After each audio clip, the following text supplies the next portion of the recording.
شہریار نے اس کے دونوں ہاتھوں کو نرمی سے پکڑا اور اس کی آنکھوں میں جھانکا اور کہا، ایک لمحے کے لیے خاموشی سے کھڑی رہو اور پھر اللہ کی قدرت اور اللہ کی طاقت کو نزدیک سے دیکھو۔ تمہیں جس چیز سے خوف محسوس ہو رہا ہے نا، اللہ کی طاقت کو دیکھنے کے بعد اس کے بعد تمہیں اللہ کے خوف محسوس ہوگا۔ وہ شہریار کا چہرہ خاموشی سے دیکھتی رہی۔ بجلی زور سے چمکی تھی، ان دونوں نے ایک دوسرے کو اس بجلی کی روشنی میں دیکھا۔ شہریار مسکراہٹ لیے اسے دیکھ رہا تھا اور وہ نم آنکھوں کے ساتھ اس کا چہرہ دیکھ رہی تھی۔ کتنے ہی لمحے وہ اس کے دونوں ہاتھ پکڑ کر خاموشی سے کھڑا اسے دیکھ رہا تھا۔ وہ اسے دیکھ رہی تھی۔ بارش ان دونوں کو بھگو رہی تھی، بادل گرج رہے تھے، بارش برس رہی تھی۔ بادل ایک دفعہ پھر زور سے گرجے۔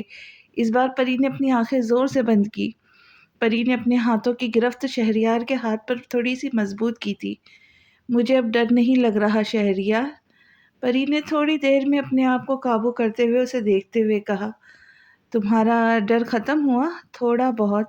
بہت؟ شہریار نے جیسے اسے جتایا۔ وہ شہریار کو دیکھ کر آہستہ سے مسکرائی۔ تیز ہوا کے ٹھنڈے ٹھنڈے جھونکے ان دونوں کو چھو کر گزر رہے تھے۔ آنکھیں بند کرو اپنی، شہریار نے اچانک ایک انوکھی فرمائش کی تھی۔ پری نے بے حد حیرانی سے اسے دیکھا۔ آنکھیں بند کرو اپنی، شہریار نے دوبارہ کہا۔ کیوں؟ ارے یار بند تو کرو۔ پری نے اپنی آنکھیں نرمی سے بند کی۔ شہریار نے پاکٹ میں سے ایک مخملی باکس نکالا اور اسے کھول کر پری کی طرف بڑھایا۔ اوپن یور آئیز، شہریار نے کہا۔ پری نے اپنی مکم آنکھیں کھولی۔ شہریار کے ہاتھ میں ایک مخملی باکس تھا، اس کے اندر جو چیز تھی پری اسے دیکھ کر حیران رہ گئی تھی۔ پری کو سمجھ میں نہیں آ رہا تھا کہ وہ اسے دیکھ کر ہنسے یا روئے۔ کہاں سے ملی؟ پری نے نرم آنکھوں کے ساتھ پوچھا۔ یہ 6 مہینے سے میرے پاس ہے، شہریار نے اسے مزے سے بتایا۔ جس رات میں یہاں آیا تھا اس رات یہ مجھے میرے بیڈ پر پڑی ہوئی ملی تھی۔ تھوڑے وقت کے بعد مجھے پتا چلا کہ تمہاری ہے۔ پہلے مجھے نہیں پتا تھا یہ کس کی ہے، لیکن جب مجھے پتا چلا یہ تمہاری ہے تو میں نے تمہیں دینا نہیں چاہا۔ یہ سونے کی خوبصورت سی بالی مجھے ہمیشہ سے ہی اپنی طرف کھینچتی تھی۔ وہ اسے دیکھتے ہوئے بتا رہا تھا۔ میں کتنی زیادہ پریشان تھی اس کے لیے، میں کتنا زیادہ روئی تھی اس کے لیے، مجھے لگا تھا میں نے اسے کھو دیا۔ کہتے ہوئے اس نے اپنے گال سے آنسو صاف کیے تھے۔ سوری، شہریار نے معذرت کی۔ آپ جانتے ہیں یہ میرے لیے کتنی قیمتی ہے؟ ہاں جانتا ہوں کہ یہ تمہارے لیے کتنی قیمتی ہے، اس لیے میں نے اسے اپنے پاس سنبھال کر رکھا تھا، کیونکہ تم میرے لیے بہت قیمتی، اور قیمتی چیزوں کو تو بہت حفاظت سے سنبھال کر رکھتے ہیں نا۔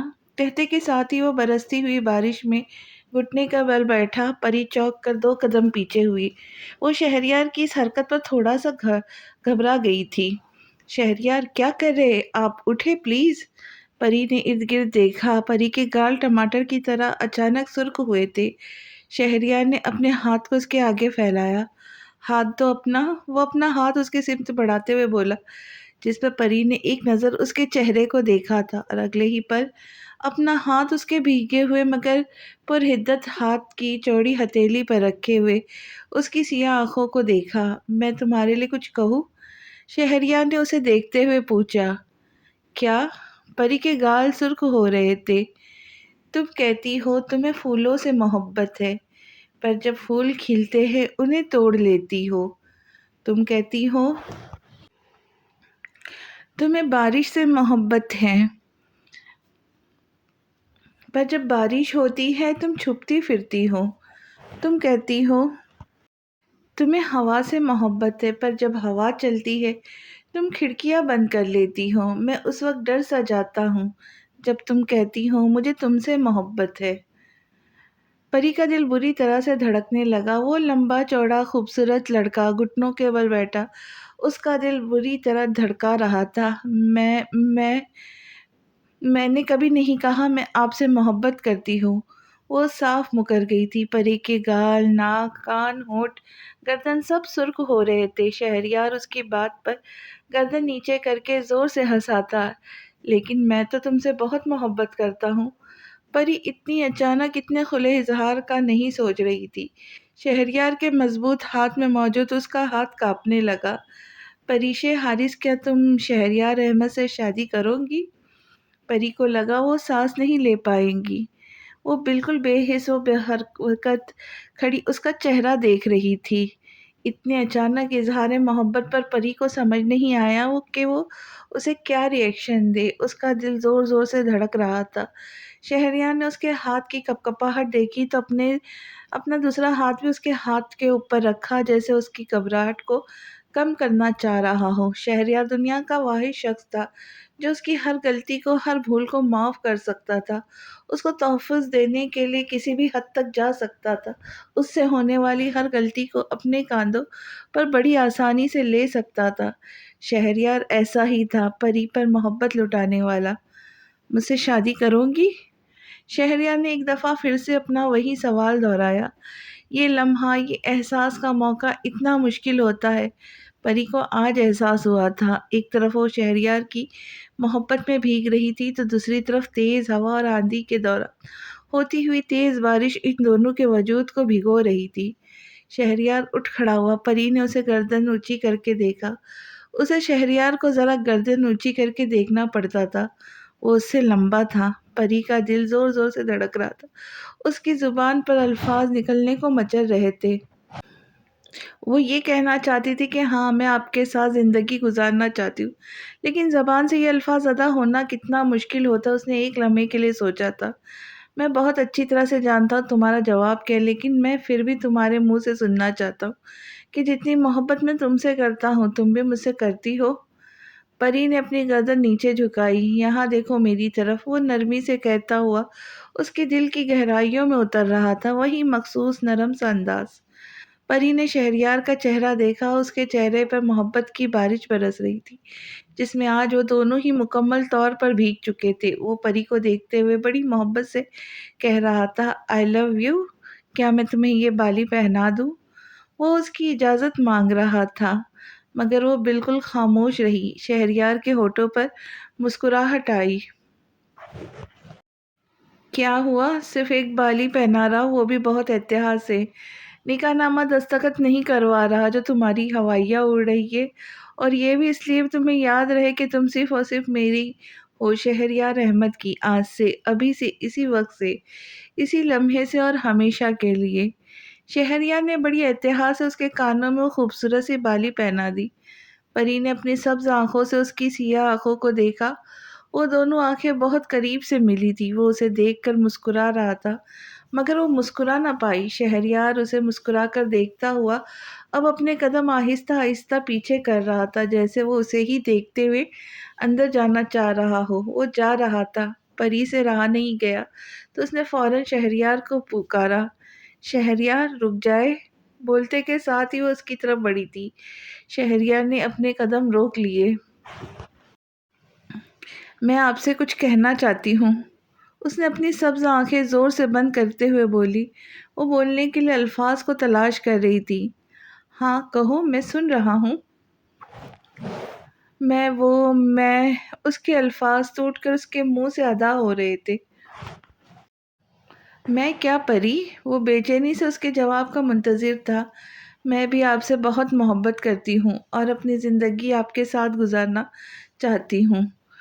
پری نے اپنی نظریں نیچے کرتے ہوئے کہا۔ شہریار کے ہونٹوں پر ایک بہت ہی خوبصورت اور دل فریب مسکراہٹ آئی تھی۔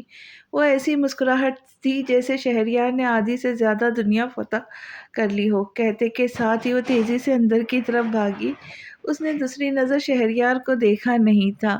وہ اب مزید اسے دیکھ نہیں سکتی تھی، نہ ہی وہاں کھڑی ہو سکتی تھی۔ شہریار نے اسے پیچھے سے پکارا، مگر وہ داخلی دروازے کی طرف بھاگتی چلی گئی۔ شہریار وہیں کھڑا رہا اور اسے اندر جاتے ہوئے دیکھ رہا تھا۔ آج وہ دونوں ہی محبت کی بارش میں بھیگ چکے تھے۔ آج ان دونوں کی محبت کے باغ میں کہیں پھول ایک ساتھ کھلے تھے۔ پری نے شہریار کو دیکھا، وہ ابھی تک وہیں کھڑا بارش میں بھیگ رہا تھا۔ اگلی بارش میں تمہیں یوں جانے نہیں دوں گا پری، وہ اپنے بالوں پر ہاتھ پھیرتا ہوا کہہ رہا تھا۔ شہریار کے جانے کے بعد ہر چیز بہت اداس تھی، اور سب سے زیادہ اداس پری تھی۔ ایمان اس کی اداسی کو دور کرنے کے لیے آج اس کے گھر آئی ہوئی تھی۔ ان دونوں نے مل کر آج کچھ اچھا بنانے کا سوچا تھا۔ ایمان اور پری دونوں بیٹھ کر سبزیاں کاٹ رہی تھی۔ ان دونوں نے آج چکن پاستا بنانے کا سوچا تھا، دونوں مل کر کام کر رہی تھی۔ کیا ہوا یار پری، اپنا منہ تو ٹھیک کرو، آج فاؤنڈیشن بھی نہیں گئی، مگر چلی جاتی تو زیادہ اچھا ہوتا، روز تو جاتی ہوں ایمان۔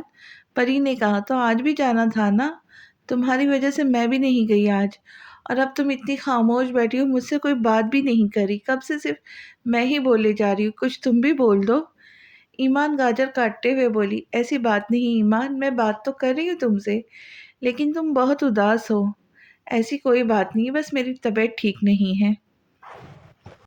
اچھا چلو آؤ اچھا چلو آؤ اب چکن پاستا بناتے ہیں، پری نے کہا۔ چلو پھر۔ ایمان نے گاجر اٹھا کر اپنے منہ میں ڈالا، وہ دونوں پاستا بنانے لگی تھی اور پری باقی کی بچی ہوئی سبزیاں کاٹ رہی تھی۔ اسی لمحے کچن میں سمن اور سائمہ داخل ہوئی، ان کے ساتھ آج اقرا بھی تھی۔ ان تینوں نے جب پری کو دیکھا تو ان کے چہرے پر ایک دم ہی ناگواری کے اثرات ابھرے تھے۔ یہی حالت اس کی بیٹی اور اس کی ہونے والی بہو کی بھی تھی۔ کیا بنا رہی ہو؟ سمن نے آگے بڑھ کر پری سے پوچھا۔ چکن پاستا، پری نے مختصر جواب دیا۔ تمہارے باپ کا گھر نہیں ہے، نہ ہی تمہارے باپ کے نے گھر میں راشن ڈلوا کے رکھا ہے، جب چاہوں گی کچھ نہ کچھ بنانے کے لیے کھڑی ہو جاؤں گی۔ پری کو اپنے پیچھے سے سائمہ کی آواز آئی، پری خاموش رہی۔ ویسے آپ کو ایک بات بتاؤ ڈیئر سائمہ آنٹی، کل ہم دونوں مارکیٹ جا کر پاستا بنانے کا سارا سامان لے آئے تھے، گھر کا کچھ بھی استعمال نہیں ہوا سوائے گھر کے چولہے کے، اور یہ چولہے کے، اور یہ گھر ویسے پریشے کے باپ کا بھی ہے جیسے آپ کی بیٹی سمن کے باپ کا ہے۔ ایمان سے رہا نہیں گیا تو فوراً ہی بیچ میں آئی۔ اسے سائمہ کا پری کو یوں بولنا بالکل اچھا نہیں لگا تھا۔ سائمہ تو ہمیشہ سے ہی بہانہ ڈھونڈ رہی تھی ہر دفعہ اسے ذلیل کرنے کا، تو آج پھر سے مل گیا تھا۔ پری نے ایمان کی طرف دیکھا جیسے کہہ رہی ہو، ایمان پلیز یار خاموش ہو جا، ابھی نہیں۔ اس کی بات سمجھ کر وہ کچھ دیر کے لیے خاموش ہو گئی تھی۔ ایمان کی بات سن کر سائمہ اور سمن کو آگ لگ گئی تھی۔ اپنی حد میں رہو بدتمیز لڑکی، سائمہ نے فوراً ہی ایمان کو کہا۔ میں نے آپ سے کوئی بدتمیزی نہیں کی آنٹی، میں تو بس آپ کی معلومات میں اضافہ کر رہی تھی۔ کہتے کے ساتھ ہی اس نے گاجر کا ایک اور ٹکڑا اپنے منہ میں ڈالا۔ ویسے تم دونوں دوستیں ہو بالکل ایک جیسی، ایک کو زبان بڑی زبردست چلانا آتی ہے، دوسری کو ادائیں بڑی زبردست مارنا آتی ہے، کہ سے لڑکوں کو 2 منٹ میں پھنسا لے۔ اس دفعہ سمن میدان میں آئی تھی۔ پری نے ایک بار پھر خاموش رہنے کی کوشش کی تھی، اس کی کسی بھی غیر ضروری فالتو سی بات کا کوئی جواب دینا ضروری نہیں سمجھتی تھی، اس لیے خاموشی سے اپنا کام کرتی رہی۔ ضروری نہیں کہ ہر کسی کی بکواس پر کچھ کہا جائے، بعض دفعہ کمظرف لوگوں کی بکواس سن کر بہرا بھی ہوا جا سکتا ہے تاکہ خوشی اور سکون برقرار رہے۔ اب یہی دیکھ لو نا ایمان کے تمہاری دوست پری نے کیسے شہریار کو چند مہینوں میں اپنے قابو میں کیا ہے، اور وہ اس کے پیچھے کبھی فرحان کو تو کبھی کسی کو پیٹتا ہے۔ سمن نے پری کو دیکھتے ہوئے کہا، اور ذرا اپنے معصوم سی دوست سے پوچھنا کہ 6 مہینے میں اس نے ایسا کیا کیا کہ وہ اس کے پیچھے اتنا پاگل، اتنا دیوانہ ہو چکا ہے کہ 4 دن کے اندر ہی اندر اپنا اور اس گندگی کا رشتہ پکا کر کے گیا ہے۔ بڑی تیزی دکھائی ہے شہریار نے اس کے پیچھے، ہمیں تو نہیں آتی اسے ایسی کوئی تیزی اور ایسے گیم، مجھے بھی سکھاؤ پری، تم ایسے گیمز کیسے کھیلتی ہو؟ وہ اسے اوپر سے نیچے تک دیکھتے ہوئے چبا چبا کر کہہ رہی تھی۔ پری نے ایک نظر سمن کو دیکھا، پھر دوبارہ سے کام کرنا شروع ہوئی۔ سائمہ کے چہرے پہ طنزیہ مسکراہٹ تھی، اس کی بیٹی بھی بالکل اس کے نقش قدم پر تھی۔ یہ سائمہ کے لیے ایک بہت فخر کی بات تھی۔ پری اسے مکمل نظر انداز کیے، اس کی کسی بھی بات کی کوئی پرواہ کیے خاموشی سے اپنے کام کر رہی تھی۔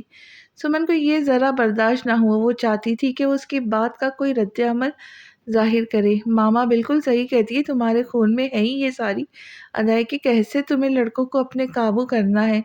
پری اس کے آخری الفاظ پر کام کرنا بھول گئی، وہ پری کو چھوڑ کر اب کسی کے بارے میں بات کرنے لگی تھی۔ سمن کے آخری الفاظ اس کے کانوں میں گونج رہے تھے، تمہارے تو خون میں ہے، اور اس کے اندر خون کس کا تھا وہ کسی نشانے پر بنا کر اس پر طنز کر رہی تھی۔ ماما بالکل صحیح کہتی ہے پری، تم بالکل اپنی ماں جیسی ہو، بنتی تو تم بہت معصوم ہو مگر اندر سے تم ایک نمبر کی چالاک اور مکار لڑکی ہو۔ بالکل صحیح کہتی ہے ماما جیسی ماں ویسی بیٹی۔ پری کا کام کرتا ہوا ہاتھ اچانک ہی رک گیا تھا، اس کی آنکھوں میں اس وقت اتنی سختی، اتنا غصہ تھا، اگر کوئی بھی دیکھ لے فوراً ہی پیچھے ہٹ جائے۔ وہ طوفان کی تیزی سے سمن کی طرف بڑھی اور اسے گردن سے پکڑ کر دیوار کے ساتھ لگایا۔ چھری ابھی بھی اس نے ایک ہاتھ میں تھی۔ اس نے سمن کو گردن سے دبوچ کر دیوار سے لگایا ہوا تھا۔ اس کی پکڑ میں خاصی مضبوطی تھی۔ اب بولو، کیا بکواس کر رہی تھی تم؟ وہ بالکل کسی لحاظ سے بغیر بولی تھی۔ اس نے سمن کے گردن پر اپنی گرفت اور مضبوط کی۔ سائمہ تیزی سے اس کی طرف بڑھ رہی تھی۔ چھوڑو میری بیٹی کو، دماغ خراب ہو گیا کیا تمہارا؟ گندے خون کی پیداوار۔ وہ پری کو سمن سے دور کرنے کی کوشش کر رہی تھی، مگر پری کو اس وقت اپنی ماں کے بارے میں سمن کے منہ سے یہ الفاظ سن کر انتہائی غصہ آ چکا تھا۔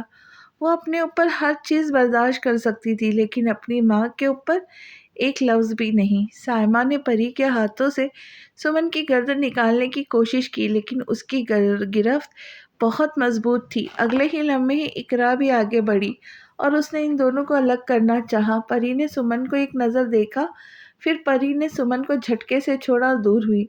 سمن گہرے گہرے سانس لینے لگی۔ تم ایک نمبر کی آوارہ لڑکی ہو، تمہاری ماں نے تمہاری پرورش ہی ایسی کی ہے۔ سمن مستقل ہی کوئی نہ کوئی بکواس کر رہی تھی، یہ بھولے بغیر کہ پری کی ماں اس کی بھی کچھ لگتی تھی۔ سائمہ نے اپنے بچوں کے ذہن میں اس قدر زہر بھر دیا تھا کہ جس کی کوئی انتہا نہیں تھی۔ پری سے اب بالکل برداشت نہیں ہوا۔ اس نے چھری اٹھا کر سمن کے گردن پہ رکھی۔ سمن ایک دم خاموش ہوئی، جیسے اس کے منہ سے زبان نہ ہو۔ سائمہ نے بے چینی سے پہلو بدلا، تیزی سے ایک دفعہ، پھر ان دونوں کو چھڑوانے لگی۔ پری شدید غصے میں تھی، وہ کسی حال میں کسی کو بخشنا نہیں چاہتی تھی۔ اگر اب تم نے میری ماں کے بارے میں ذرا سی بھی بکواس کی تو یاد رکھنا مجھ سے برا کوئی نہیں ہوگا۔ وہ سمن کو دیکھتے ہوئے بے حد غصے سے بولی، میں اپنے اوپر تو ہر چیز برداشت کر سکتی ہوں، لیکن خبردار، اگر کسی نے میری ماں کے بارے میں ایک لفظ بھی برا کہا تو میں بھول جاؤں گی میرے سامنے کون کھڑا ہے اور اس سے میرا کیا رشتہ ہے۔ اگر میری ماں کے بارے میں کسی نے ایک بھی لفظ کہا تو یاد رکھنا میں اس کی زبان کھینچ لوں گی۔ اس کی آنکھیں غصے سے لال ہو رہی تھی۔ اس نے سمن کو جھٹکے سے چھوڑا اور سائمہ کی طرف کیا تھا، اپنی بیٹی کو سنبھالے، کہیں میرے ہاتھوں آج کی تاریخ میں ضائع نہ ہو جائے۔ کہتے کہ ساتھ ہی پری اس بار کچن سے گئی نہیں تھی، بلکہ وہیں کھڑی اپنا کام کرتی رہی۔ وہ اس وقت کسی چٹان کی پہاڑ کی طرح مضبوط ظاہر ہو رہی تھی۔ اقرا نے اس کا یہ شیرنی جیسا روپ پہلی دفعہ دیکھا تھا۔ یہ شیرنی جیسا روپ سائمہ سمن نے بھی اس کا پہلی دفعہ دیکھا تھا۔ اگر حارث صاحب اسے اپنی شیرنی بولتے تو یقیناً وہ بالکل سچ کہتے۔ تمہیں تو میں دیکھ لوں گی، سائمہ نے پری کو دیکھتے ہوئے کہا۔ آدھے ہاتھ جتنی لڑکی ہو تم، گندے خون کی پیداوار، گندی اولاد، تمہیں کیا لگتا ہے میں تمہیں چھوڑ دوں گی؟ سائمہ کی بات پر پری پہلی بار اس پر طنزیہ مسکرائی تھی اور کہنے لگی، مامی، میں آپ سے خاصی لمبی ہوں، اور اب آپ کو نہیں لگتا کہ آپ مجھے یہ آدھے ہاتھ جتنی لڑکی بولنا چھوڑ دے؟ آپ سے تو اچھی خاصی لمبی ہوں میں۔ سائمہ اس کا چہرہ دیکھتی رہی۔ آپ لوگوں نے مجھے مجبور کیا یہ قدم اٹھانے کے لیے، پری سائمہ کو دیکھتے ہوئے کہہ رہی تھی، جبکہ اقرا سمن کو کچن سے لے کے جا چکی تھی۔ میری بات اور آپ کے بچے ہمیشہ یاد رکھے، میں اپنے اوپر ہر چیز برداشت کر سکتی ہوں، لیکن خبردار، خبردار، اگر کسی نے میری ماں کے بارے میں کچھ کہا تو مجھ سے برا کوئی نہیں ہوگا۔ وہ سائمہ کی آنکھوں میں آنکھیں ڈال کر کہہ رہی تھی۔ مراد اپنے دوست کے ساتھ اپنے چھوٹے سے فلیٹ کے صوفے پر بیٹھا ہوا تھا۔ یہ ایک ایسا فلیٹ تھا جس میں 4 لڑکے ایک ساتھ مل کر رہتے تھے۔ یہ ان لڑکوں کا ایک گروپ تھا۔ ان کا یہ گروپ لڑکیوں کو بیوقوف بنا کر ان سے پیسے نکلواتا تھا۔ مراد بھی چند سالوں پہلے اس گروپ میں شامل ہوا تھا اور وہ یہ کام باقاعدگی سے کر رہا تھا۔ وہ ایک آوارہ لڑکوں کا گروپ تھا جسے ایک 45 سالہ آدمی چلا رہا تھا۔ پہلے اس فلیٹ میں 6 لڑکے رہتے تھے، لیکن اب اس فلیٹ میں 4 لڑکے رہنے لگے تھے، کیونکہ 2 لڑکے کسی بہت ہی امیر زادی کے ساتھ کھیل کر اس کا پیسہ لے کر فرار ہو چکے تھے، اس کی زندگی برباد کر چکے تھے۔ مراد اپنے دوستوں کے ساتھ صوفے پر بیٹھا ہوا اپنی مہنگی ترین گھڑی کو ہاتھ میں پہن کر خاصے ایکشن مار رہا تھا۔ یہ دیکھ بیٹا، تیرے بھائی کو اس نے پورے 55,000 کی گھڑی دی ہے، پہلے ہی ملاقات میں اور پہلے ہی تحفے میں۔ اب تو دیکھ لے بیٹا، میں اس کو آہستہ آہستہ کیسے بیوقوف بناتا ہوں، اور یہ آہستہ آہستہ مجھے کیسے اپنی ساری زندگی، ساری مہنگی چیزیں دیتی ہے۔ میری نظر تو اس کی گاڑی پر ہے، تو سمن کی گاڑی دیکھ لے جو وہ لے کر آتی ہے، اتنی کوئی زبردست گاڑی ہے نا۔ آج تو میں نے چلائی بھی تھی، اور یقین مان یار اتنے مزے کی وہ گاڑی ہے نا، گاڑی کو چلاتے ہوئے بھی اتنا مزہ آتا ہے، اور اتنی زبردست قسم کی گاڑی ہے، لاکھوں کی گاڑی میں بیٹھ کر اسے چلانے کا الگ ہی مزہ ہے۔ بڑے مزے سے اپنے دوستوں کو بتا رہا تھا۔ اب ان دونوں کی ملاقات آہستہ آہستہ ہونے لگی تھی۔ یہ آج ان دونوں کی چوتھی ملاقات تھی جب مراد نے اس سے اس کی گاڑی لے کر چلائی تھی، اور سمن نے کوئی اعتراض نہیں کیا تھا۔ اس نے بڑی خوشی سے اپنی گاڑی کی چابی مراد کے ہاتھ میں دی تھی۔ بس آج تیرے بھائی کے تھوڑے سے پیسے لگ گئے، آج کا بل میں نے دیا تھا، کوئی بات نہیں، کھانے کا بل تو 1-2 ہزار روپے ہوں گا نا۔ تجھے تو 55,000 کی گھڑی دی اس نے بیوقوف، اور تو اپنے تھوڑے سے پیسے کے لیے رو رہا ہے۔ 1-2 ہزار نہیں، پورے 5,500 کا بل دے کر آ رہا ہوں۔ وہ مجھے اتنے مہنگے مہنگے ریسٹورنٹ میں لے کر جاتی ہے، تجھے کیا لگتا ہے کیا میں اسے سستے ریسٹورنٹ میں لے کر جاتا؟ اگر میں اسے اپنے ایسے ٹریٹ کروں گا تو وہ کچھ سمجھ جائیں گی، ایسا نہ ہو کہ وہ میرے ہاتھ سے ہی نکل جائے، اور میں سونے کی چڑیا کو اپنے ہاتھ سے جانے نہیں دینا چاہتا۔ ہاں وہ تو ہمیں بھی پتا ہے کہ تو اسے اپنے ہاتھ سے جانے نہیں دیتا، لیکن اب تجھے نہیں لگتا تجھے جلد از جلد کوئی بڑا ہاتھ مارنا چاہیے، جب وہ تجھ پر اتنا اعتبار کرتی ہے کہ تجھے اپنی گاڑی چلانے کو دے رہی ہے اور اتنے مہنگے مہنگے تحفے بھی دیتی ہے۔ مراد کے دوست نے مراد سے کہا، ہاں یار کہہ تو بالکل ٹھیک رہا ہے، بھروسہ تو مجھ پر بہت کرتی ہے، پیسے بھی لٹاتی ہے۔ تو پھر دیر کس بات کی ہے، اس کو بلانا کہیں تنہائی میں کسی ہوٹل کے کمرے میں، اور بنا اس کی ویڈیو اور اس کو بول کے اگر پیسے نہیں دیں گی تیری ویڈیو ساری دنیا کو دکھا دوں گا۔ اس لڑکے نے اسے وہی پلان بتایا جو اس کے گروپ کے سارے لڑکے استعمال کیا کرتے تھے۔ یہ ایک ایسا گروہ تھا جو لڑکیوں کو بیوقوف بنا کر ان کی ویڈیو بنا کر ان سے پیسے نکلواتا تھا، اور لڑکیاں مجبور ہو کر انہیں پیسے دے دیا کرتی تھی۔ اس فلیٹ میں ہر لڑکا کسی دوسرے شہر سے آ کے اس فلیٹ میں بسا ہوا تھا۔ ان لوگوں نے اب اپنے آپ کو اس طرح سے رکھا تھا کہ دوسرے لوگوں کو یہی لگتا تھا کہ وہ لڑکے نوکری کرتے ہیں۔ یہ سب صبح جاتے اور شام تک آتے تھے۔ انہوں نے کسی کو بھی اپنے اوپر شک ہونے نہیں دیا تھا کہ وہ یہاں نوکری کی آڑ میں لڑکیوں کی زندگی برباد کر رہے ہیں، در حقیقت وہ یہاں گھٹیا کام کر رہے تھے۔ تو پھر مراد تو نے کب سوچا اس کو لوٹنے کا؟ برابر میں بیٹھے اس کے دوست نے دوبارہ سے سوال کیا۔ ابھی نہیں، تھوڑے ٹائم کے بعد اسے بلاؤں گا، پہلے مجھے ساری چیزیں پلان تو کرنے دو۔ ایک اور لڑکا میرے ساتھ چلے گا، جتنے زیادہ لڑکے ہوں گے وہ گھبرا کر فوراً ہی پیسے دے دیں گی، زیادہ پیسے مانگیں گے اس بیوقوف لڑکی سے، ہاتھ بھی صاف کریں گے اس پر۔ کیا بولتا ہے تو؟ ساتھ والے لڑکے نے اپنی آنکھ دبا کر کمینے پن سے کہا، ظاہر سی بات ہے، ہاتھ صاف کرنا تو بنتا ہے نا، اور اس سے اتنے پیسے مانگو گا کہ ساری زندگی یاد رکھیں گی کہ کوئی مراد بھی اس کی زندگی میں آیا تھا۔ مراد نے آگے بڑھ کر سگریٹ کا پیکٹ اٹھایا اور سگریٹ جلائی۔ ویسے وہ بیوقوف لڑکی دیکھنے میں کیسی ہے؟ اس کے دوست نے ایک آنکھ دبا کر پوچھا۔ اچھی ہے، مراد نے کہا۔ تو پھر ہاتھ صاف کرنے میں؟ وہ سب زور سے ہنسے تھے۔ پریشے رات دیر تک پری کو اپنے گود میں ہی رکھی تھی، وہ اسے اپنی گود سے نہیں اتارتی تھی۔ نور بانو اکثر اسے سمجھاتی تھی کہ اس کی عادت خراب ہو جائیں گی، مگر وہ ہمیشہ اسے اپنے گود میں ہی رکھتی تھی۔ وہ پری کو اپنے سینے سے لگائے گھنٹوں گھنٹوں اسے دیکھتی رہتی، اسے پیار کرتی رہتی۔ پریشے کے پاس رونے ہنسنے کا صرف یہی واحد سہارا تھا۔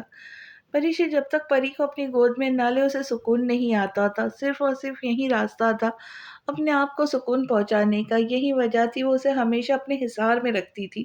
اور جیسے ہی پریشے اپنے بیٹی کو گود میں اٹھاتی تو ایک دم پرسکون ہو جاتی۔ نور بانو پریشے کے پاس نہیں سوئی تھی۔ نور بانو پریشے کے پاس نہیں سوتی تھی۔ ایک رات پری کے سو جانے کے بعد پریشے نے اپنی الماری کھولی، وہ الماری جسے وہ اب ہاتھ تک نہیں لگاتی تھی، جس الماری میں اس کی شادی کا سارا سامان بھرا پڑا تھا۔ وہ سامان جو ایسے کہ ایسا ہی رکھا ہوا تھا، شادی میں لیے گئے کپڑے، جوتے، جویلری، چوڑیاں اور بہت ساری مختلف چیزیں جو الماری میں قید تھی، جنہیں آج تک کسی نے استعمال نہیں کیا تھا، لیکن آج وہ الماری کو بالکل سامنے کھڑی ہوئی تھی، اس الماری کو جیسے وہ غلطی سے بھی ہاتھ نہیں لگاتی تھی۔ آج وہی الماری کھول کر کھڑی اس الماری میں موجود چیزوں کو سانس روکے دیکھ رہی تھی۔ اس میں موجود ہر ایک چیز اس نے اپنی پسند سے لی تھی۔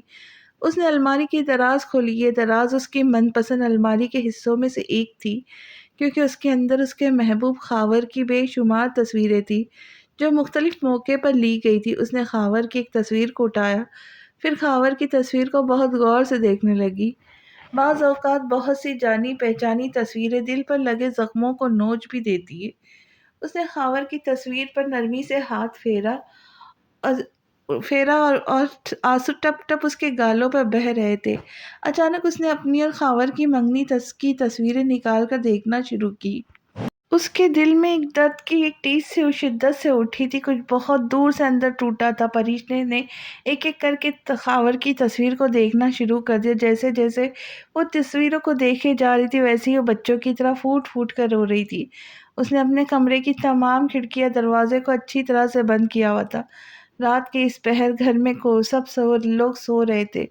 وہ اپنی بے بسی پر خون کے آنسو بہا رہی تھی۔ رونے سے اس کی آنکھیں اس قدر لال ہو گئی کہ یوں لگتا تھا آنکھوں کے کناروں سے خون کی ایک پتلی سی لکیر نکلیں گی اور گال کو بھگو دیں گی۔ اس نے خاور کی دوسری تصویر اپنے ہاتھ میں لی جو حارث صاحب کی شادی کی تھی، جس میں یہ دونوں مل کر رسم کر رہے تھے۔ اس کی بے بسی کی انتہا اتنی تھی کہ اس نے خاور کی تصویر کو جھک کر چوما تھا۔ خاور کی تصویر پر اس کے بے شمار آنسو تھے، جس کی اس بے حس لڑکے کو پرواہ نہ تھی۔ وہ اس کا محبوب تھا۔ پریشے اس سے کبھی نفرت کر ہی نہیں پائی تھی۔ ایسے لوگوں سے نفرت کرنا آتا بھی نہیں جو صرف نہ جانے محبت کرنے کیوں والی، وہ صرف ان لوگوں کو والی زیادہ پیاری نقصان لڑکی تھی۔ اٹھانا پڑتا جو محبت میں زیادہ مخلص ہوتے ہیں۔ خاور کی تصویروں کو ہاتھ میں لیے وہ کسی چھوٹے بچے کی طرح رو رہی تھی، مچل رہی تھی اور اپنے آپ کو مار رہی تھی۔ وہ میرا دل نہیں، وہ میرا نہیں ہے، وہ میرا نہیں ہے۔ اس نے اپنے چہرے کو دونوں ہاتھوں میں چھپا کر پھوٹ پھوٹ کر رونا شروع کیا۔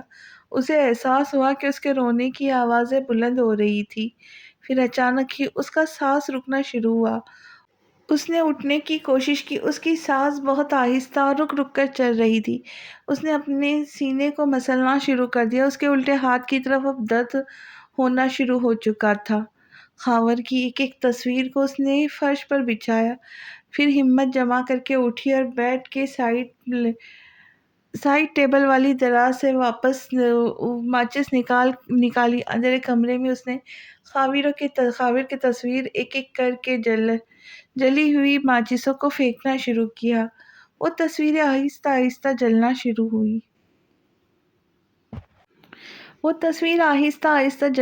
ہوئی۔ اندھیرے کمرے میں اچانک ہی ایک آگ کی سی روشنی پھیلنے لگی تھی۔ اسے چلنے پھرنے میں دقت ہو رہی تھی۔ وہ بڑی مشکل سے اٹھی۔ اس نے کمرے کی ساری کھڑکیاں کھول دی، دوسرا پنکھا بھی چلا دیا۔ اندھیرے کمرے میں زرد روشنی تیزی سے پھیلنے لگی۔ وہ ان تصویروں کو جلتا ہوا، خاک ہوتا ہوا دیکھ رہی تھی، جیسے وہ خود ہی جل رہی تھی۔ اس کی زندگی جل رہی تھی، جیسے وہ خاک ہو رہی تھی، اس کی ذات خاک ہو رہی تھی۔ درد کی شدت سے اس کی سبز آنکھیں لال ہو رہی تھی۔ اس کی آنکھوں سے موٹے موٹے آنسو بہہ رہے تھے۔ اس نے ایک بار پھر سے اپنے سینے کو مسلنا شروع کیا۔ آج وہ اپنے اور خاور کی ادھوری کہانی کو ختم کرنا چاہتی تھی، خاک کرنا چاہتی تھی، جلانا چاہتی تھی۔ جس کی ابتدائی حصے میں پہنچتے ہی اس کی کہانی کا آخری حصہ شروع ہو چکا تھا۔ وہ کہانی بڑی جلدی، بڑی آسانی سے ختم ہو چکی تھی۔ پریشے کی محبت، وہ کہانی جو شروع ہونے سے پہلے ہی ختم ہو گئی تھی۔ خاور کی تصویریں ساری کی ساری خاک ہو گئی تھی۔ پریشے کو لگا کہ پری سو گئی، لیکن وہ چھوٹی سی پری بڑی مشکل سے اپنے ننھے وجود کے ساتھ اپنی ماں کو روتا ہوا، تڑپتا ہوا، مچلتا ہوا دیکھ رہی تھی۔ وہ چھوٹی سی بچی اپنی ماں کی بے بسی کو بڑی خاموشی سے دیکھ رہی تھی۔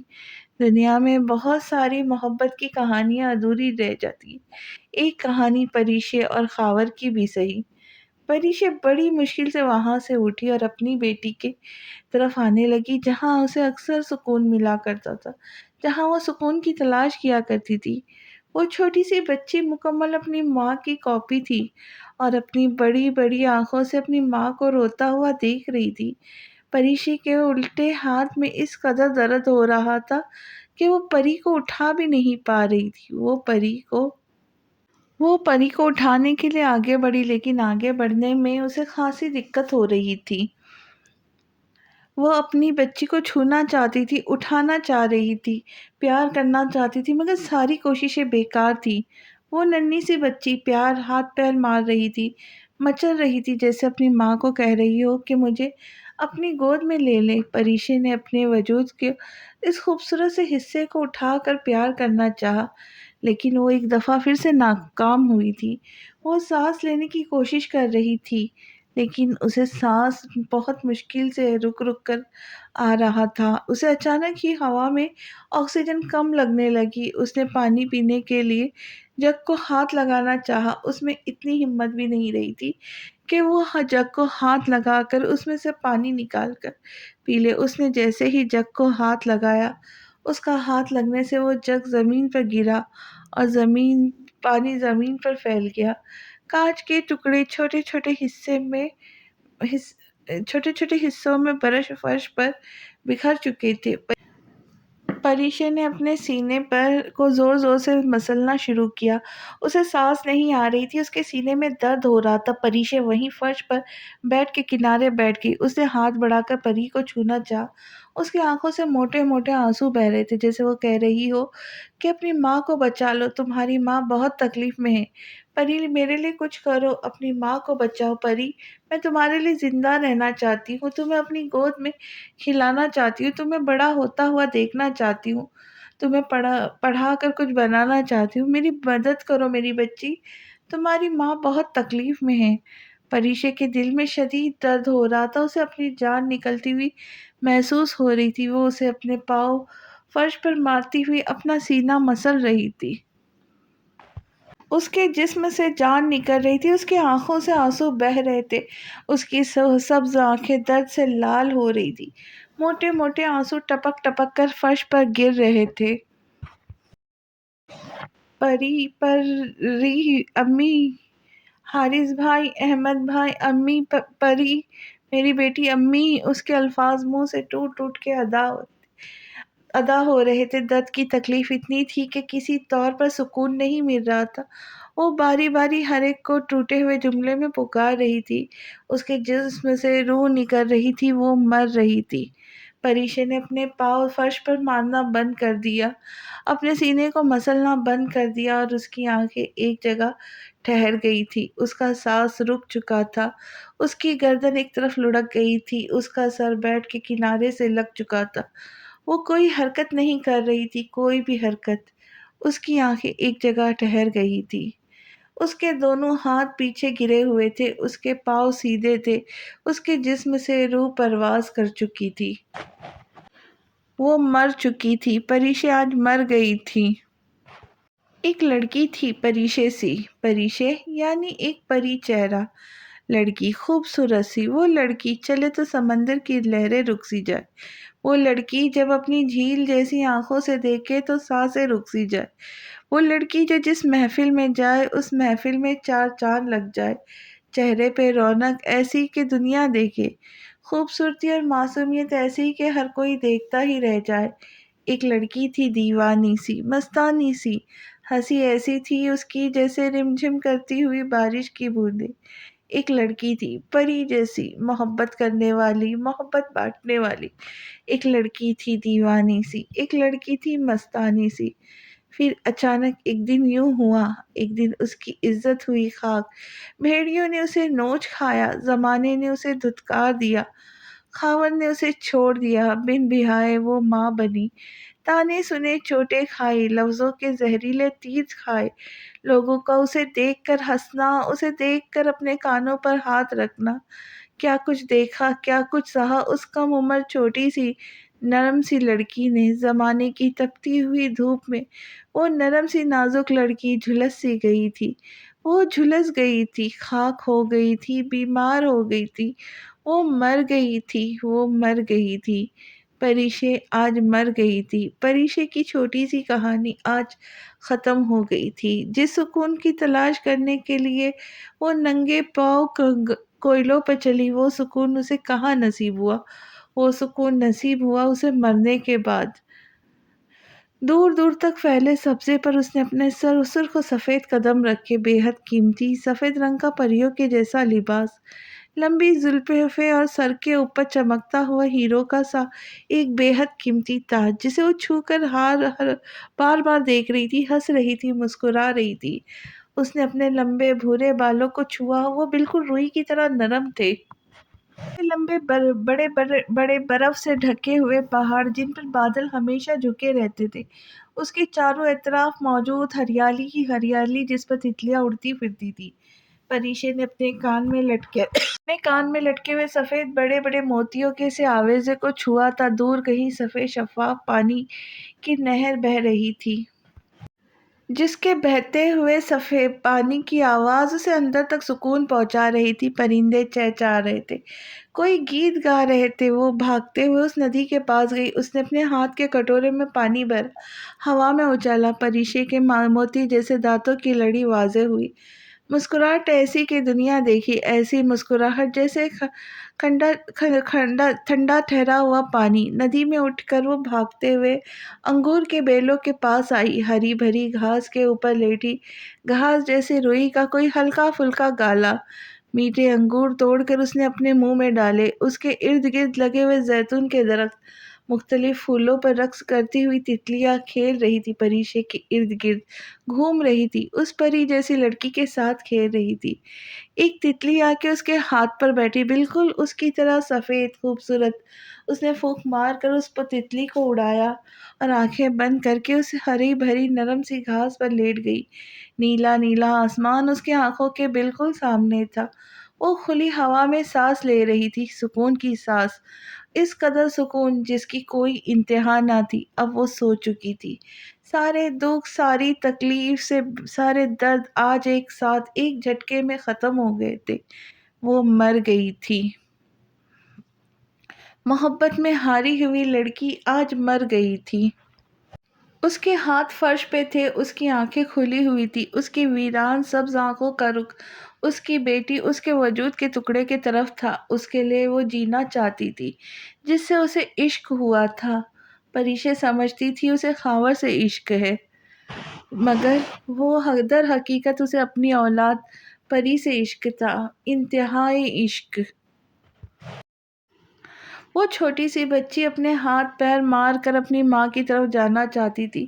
اس ننھی سی جان نے ہلکی ہلکی آوازیں نکالنا شروع کی، جیسے وہ اپنی ماں کو پکار رہی ہو۔ پریشے کی آنکھیں کھلی ہوئی تھی، اس کی طرف تھی۔ وہ پریشے کو دیکھ کر اپنے ہاتھ پاؤں مار رہی تھی۔ وہ اسے اٹھائے، اپنے سینے سے لگائے، اسے چومے، اسے پیار کرے جیسے وہ ہمیشہ کرتی آئی تھی۔ اس کے ہونٹوں پر، اس کی آنکھوں پر، اس کے رخسار پر ممتا کی محبت کا لمس چھوڑے، مگر وہ تو دنیا ہی چھوڑ کر جا چکی تھی۔ پریشے سے پری تک کا سفر اور پری سے پریشے تک کا سفر آج سے ہی شروع ہو چکا تھا۔ وہ ایک تصویر کے دو پہلو تھے، ایک چہرے۔ وہ ذرہ برابر بھی فرق نہیں تھا۔ پریشے کی کہانی اس کے مرنے کے بعد ہمیشہ ہمیشہ کے لیے ختم ہو گئی تھی، اور پری کی کہانی اس کے مرنے کے بعد شروع ہوئی تھی۔ نور بانو اپنے کمرے سے نکل کر لاؤنج میں آئی۔ وہ فجر کی نماز پڑھنے کے لیے اٹھی تو انہوں نے پریشے کا کمرہ بند دیکھا۔ بند کمرہ دیکھ کر انہیں حیرت ہوئی، وہ تو کبھی بھی کمرہ بند کر کے نہیں سوتی تھی، کمرے کا دروازہ ہمیشہ کھلا ہوا ہوتا تھا۔ نور بانو اس کو جگانے کے لیے اس کے کمرے میں آئی۔ انہوں نے کمرے کے ہینڈل پہ ہاتھ رکھ کر ہینڈل گھمایا۔ وہ جیسے ہی کمرے میں داخل ہوئی تھی، جلنے کی بدبو کا احساس انہیں فوری طور پر ہوا تھا۔ نور بانو نے آگے بڑھ کر کمرے کی ساری لائٹس جلا دی۔ پریشے، نور بانو نے اسے آواز لگائی۔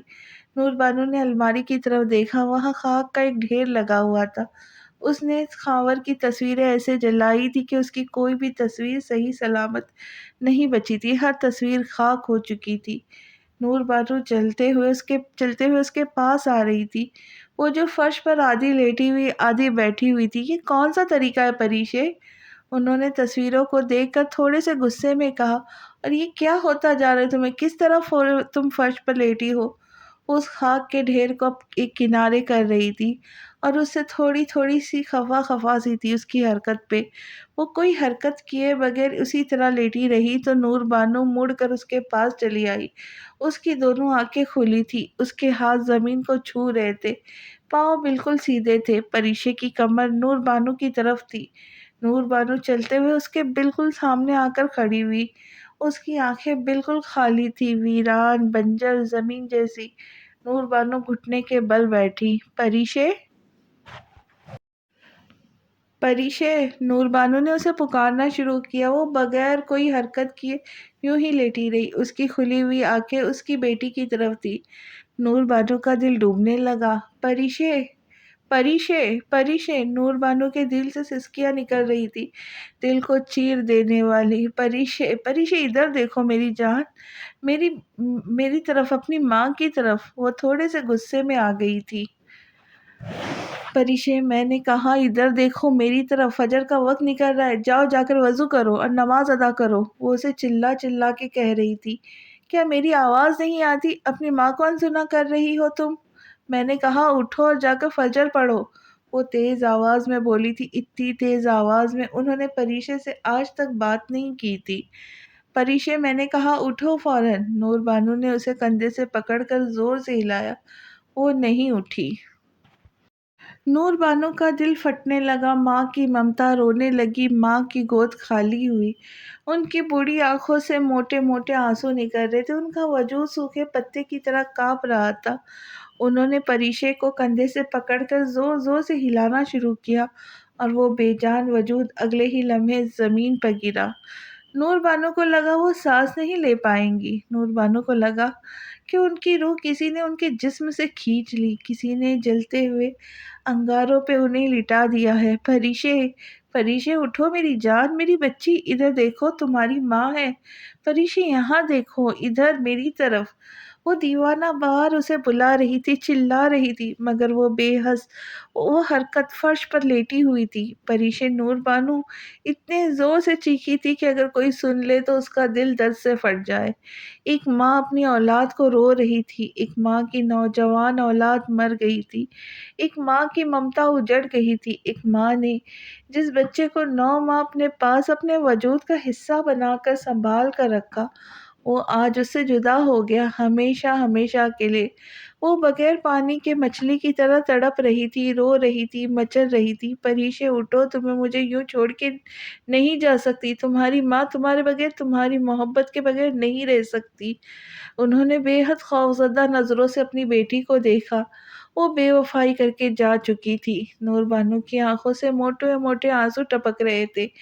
نور بانو اسے پکڑتے ہوئے اتنے زور سے چلائی تھی کہ یوں معلوم ہوتا تھا کہ ابھی آسمان ہل جائے گا یا ماں کی چیخوں سے زمین پھٹ جائے گی۔ وہ بوڑھی ماں اپنی جوان اولاد کو پکار رہی تھی، اپنے پاس بلا رہی تھی، ان کی اکلوتی بیٹی جسے انہوں نے اپنے کلیجے سے لگا کر رکھا تھا۔ وہ بیٹی آج انہیں چھوڑ کر ہمیشہ کے لیے چلی گئی تھی۔ انہوں نے پریشے کو پکارنے کے ساتھ ساتھ زور زور سے حارث صاحب کو بھی پکارنا شروع کیا۔ حارث، کمرے میں آؤ، دیکھو میری بیٹی کو کیا ہو گیا ہے، یہ مجھے کوئی جواب نہیں دے رہی، کوئی حرکت نہیں کر رہی۔ وہ بچوں کی طرح پھوٹ پھوٹ کر رو رہی تھی۔ اگلے ہی لمحے تیزی سے حارث صاحب اور سائمہ دونوں بھاگتے ہوئے پریشے کے کمرے کی طرف آئے۔ نور بانو کو یوں فرش پر اجڑا ہوا بیٹھا ہوا دیکھ کر حارث صاحب کا سانس رکنے لگا۔ پریشے کا سر ان کی گود میں تھا، پریشے کے ہاتھ ان کی ماں کے ہاتھ میں تھے، اس کی آنکھیں کھلی تھی اور نور بانو کی آنکھوں سے موٹے موٹے آنسو گر رہے تھے۔ حارث صاحب پریشے کو دیکھ کر لگا اب وہ کبھی سانس نہیں لے پائیں گے۔ حارث صاحب نے جب پریشے کو اپنے دل عزیز بہن کو اس حالت میں دیکھا تو انہیں ایسا لگا جیسے کسی نے انہیں چلتی ہوئی ٹرین کے نیچے دے دیا ہے۔ نور بانو پریشے سے لپٹ کر بچوں کی طرح پھوٹ پھوٹ کر رو رہی تھی۔ حارث صاحب نے خوفزدہ نظروں سے اپنی لاڈلی بہن کو دیکھا، پھر اس کی بیٹی کو۔ وہ سو رہی تھی۔ حارث صاحب کی دونوں پریاں سو رہی تھی، ایک پری تو ساری زندگی کے لیے ہی سو گئی تھی۔ حارث صاحب کی 2 پریوں میں سے ایک پری اس سے آج چھن گئی تھی، جسے وہ کبھی اس گھر میں اٹھائے اٹھائے پھرتے تھے۔ جس کے بال نوچ کے وہ اکثر بھاگا کرتے تھے، جسے تنگ کرنے میں انہیں مزہ آتا تھا۔ حارث صاحب کو پریشے کے کمرے میں کبھی بھی اتنی گھبراہٹ نہیں ہوئی تھی جتنی اس وقت محسوس ہو رہی تھی۔ اس قدر بھاری پن ان کے دل پر آ چکا تھا، انہیں اپنا سانس رکتا ہوا محسوس ہوا۔ حارث صاحب نے اس بے حد نازک موقع پر اپنے آپ کو چٹان کی طرح مضبوط رکھا تھا۔ وہ تیزی سے اپنے ماں کے پاس آئے۔ پریشے کو دیکھ کر کوئی بھی کہہ سکتا تھا کہ وہ مر چکی ہے۔ فجر کی اذان جیسے ہی شروع ہوئی تھی، پریشے کا دم نکل چکا تھا۔ اس کے دم نکلنے کے آدھے گھنٹے کے بعد نور بانو اس کے پاس آئی تھی۔ اس کا دم نکل چکا تھا اور آدھے گھنٹے پہلے ہی مر چکی تھی۔ آدھے گھنٹے پہلے ہی اس کی روح اس دنیا سے پرواز کر چکی تھی اور دوسری دنیا میں جا چکی تھی۔ حارث صاحب کے ہاتھ کانپنے لگے۔ وہ مضبوط مرد جو شاید ہی کبھی رویا ہوگا، ان کی آنکھوں کے کنارے گیلے تھے۔ نور بانو نے حارث صاحب کا ہاتھ پکڑا، زور سے ہلایا۔ دیکھو حارث، اسے کیا ہوا؟ دیکھو حارث، اسے یہ کچھ نہیں بول رہی۔ اس کو بتا دو اگر اس نے مجھ سے بات نہیں کرنی تو میں بھی اس سے بات نہیں کروں گی۔ اسے بتلاؤ، میں تو اس کی ماں ہوں نا، ماں سے بھلا کوئی ناراض ہوتا ہے؟ اس سے کہو کہ یہ مجھ سے بات کرے۔ اسے بتاؤ میں اس سے محبت کرتی ہوں۔ اس سے کہو یہ میری طرف دیکھے، یہ میری بات نہیں سن رہی۔ وہ اپنی بے بسی پہ چلا اٹھی تھی۔ اسے جلدی سے اٹھاؤ حارث، اسے فوراً ہسپتال لے کے چلتے ہیں، میری بچی کو کچھ ہو جائے گا۔ حارث، میری بیٹی کو اٹھاؤ۔ نور بانو بلند آواز میں رونا شروع ہو چکی تھی۔ نور بانو اپنے آپ کو دھوکہ دے رہی تھی کہ ان کی بیٹی ابھی بھی زندہ ہے۔ حارث صاحب نے اپنی ماں کی خاطر ان کی ہاں میں ہاں بھری۔ حارث صاحب کے ہاتھ اپنی بہن کو اٹھاتے ہوئے کانپ رہے تھے، لیکن اس وقت انہیں مضبوط بننا تھا۔ ان کی آنکھوں کے کنارے سے آنسو نکل کر ان کے گال پر گرے۔ انہوں نے اپنی بہن کو اپنے بازو میں اٹھایا۔ حارث صاحب جان گئے تھے وہ اب نہیں رہی، لیکن ماں تو پھر ماں ہوتی ہے۔ انہیں تسلی دینے کے لیے حارث صاحب اسے ہسپتال لے کر آئے۔ حارث صاحب نے پریشے کو اسٹریچر پر لٹایا۔ اسے دیکھ کر کوئی بھی کہہ سکتا تھا کہ وہ مر چکی ہے، لیکن نور بانو اس حقیقت کو تسلیم کرنا نہیں چاہتی تھی کہ ان کی بیٹی انہیں چھوڑ کر جا چکی ہے۔ یہ ان کے لیے دنیا کا سب سے مشکل ترین کام تھا۔ ڈاکٹر نے آگے بڑھ کر حارث صاحب کو روکا۔ سر، اس ڈاکٹر نے حارث صاحب کو پکارا۔ حارث صاحب نے خوفزدہ نظروں سے اس ڈاکٹر کو دیکھا۔ وہ اس کے منہ سے وہ نہیں سننا چاہتے تھے جو وہ بولنا چاہتا تھا، لیکن وہ بھی جانتے تھے کہ حقیقت کیا ہے۔ اس ڈاکٹر نے ان سب کے چہرے دیکھے، پھر وہ پریشے کے قریب آیا، اس کی دونوں آنکھیں کھول کر دیکھی۔ کوئی فائدہ نہیں ہے، آپ لوگ، اللہ آپ لوگوں کو صبر دے۔ This girl is dead.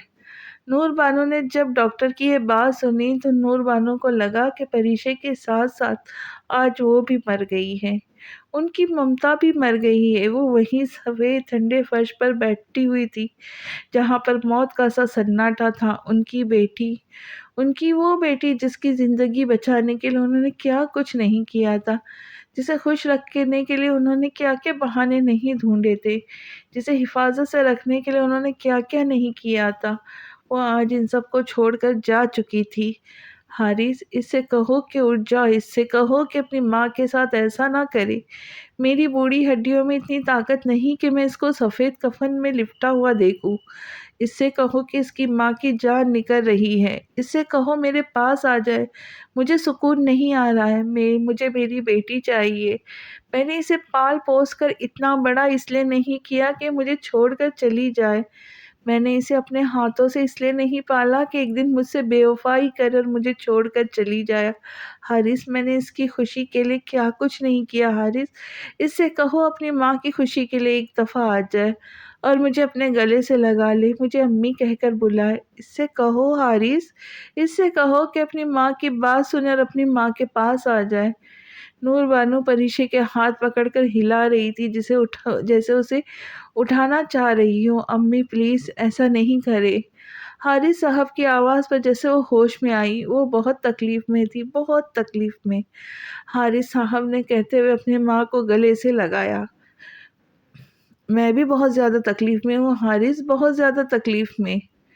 Noor Bano Haris صاحب کے گلے لگ کر بچوں کی طرح پھوٹ پھوٹ کر رونے لگی۔ زندگی ایک امتحان مسلسل، کبھی بے تحاشا خوشیاں، کبھی غم کی شبیں مسلسل، کبھی ساتھ ہو سبھی کا، کبھی ہو جائے اکیلے، کبھی ہو اداسی پل پل، کبھی کہے مسلسل۔ کبھی ساتھ دوستوں کا، کبھی محفلوں میں رونق، کبھی بھیڑ میں بھی تنہا، کبھی خاموشی مسلسل، کبھی اپنوں سے لڑائی، کبھی ہو جائے جدائی، کبھی بات بھی نہ کرنا، کبھی گفتگو مسلسل، کبھی رب کو یاد کرنا، تسبیح نماز پل پل، کبھی ایک سجدہ مشکل اور دنیا میں غم مسلسل۔ حارث صاحب ہاسپٹل کے باہر ایک درخت کے کنارے بیٹھ گئے، اپنا سر دونوں ہاتھوں سے تھام کر بچوں کی طرح پھوٹ کر رونے لگے۔ ان کی بہن ان سے جدا ہو گئی تھی، ان کی وہ پیاری بہن جس کو اٹھائے اٹھائے پھرتی تھے، ان کی وہ بہن جس سے وہ بے حد محبت کرتے تھے۔ پریشے کے پیدا ہونے سے ان کے بڑے ہونے تک ساری کی ساری شرارتیں، حرکتیں حارث صاحب کے دماغ میں کسی فلم کی طرح گھوم رہی تھی۔ پریشے کی ایک ایک یاد انہیں ستا رہی تھی، رلا رہی تھی۔ انہوں نے اپنا سر دونوں ہاتھوں سے تھام لیا۔ اپنے والد کی موت کے بعد یہ حارث صاحب کا دوسرا بڑا نقصان تھا۔ انہوں نے اس لڑکی کو کھویا تھا جس سے بے انتہا محبت کرتے تھے۔ وہ اس وقت اپنا سر دونوں ہاتھوں سے مضبوطی سے تھامے ٹوٹے ہوئے ایک معصوم بچے کی طرح رو رہے تھے۔ پھر تھوڑی دیر بعد لوٹ کر اندر آ گئے۔ نور بانو نے خاموش ٹھنڈے کمرے کا دروازہ آہستہ سے کھولا۔ حارث صاحب اب کمرے کے کنارے پہ کھڑے ہوئے تھے اور وہ لڑکی سفید چادر میں لپٹی ہوئی تھی۔ نور بانو نے اسے ایک نظر دیکھا۔ دیکھو حارث، یہ مر گئی۔ نور بانو کی حالت حد سے زیادہ خراب تھی۔ وہ بوڑھی ماں اپنی جوان اولاد کی موت کو رو رہی تھی۔ وہ کسی نازک سے کانچ کی طرح ٹوٹ کر بکھر گئی تھی۔ بکھر تو ہر کوئی گیا تھا۔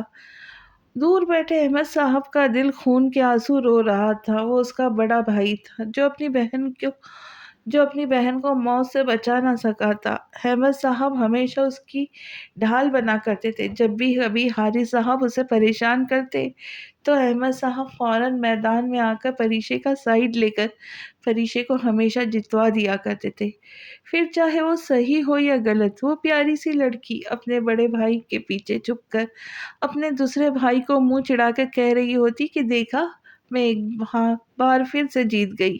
ان دونوں بھائی کی محبت ایسی ہی تھی، مگر اب وہ لڑکی ان دونوں کو چھوڑ کر ہمیشہ کے لیے جا چکی تھی، ان سے بہت بہت بہت دور۔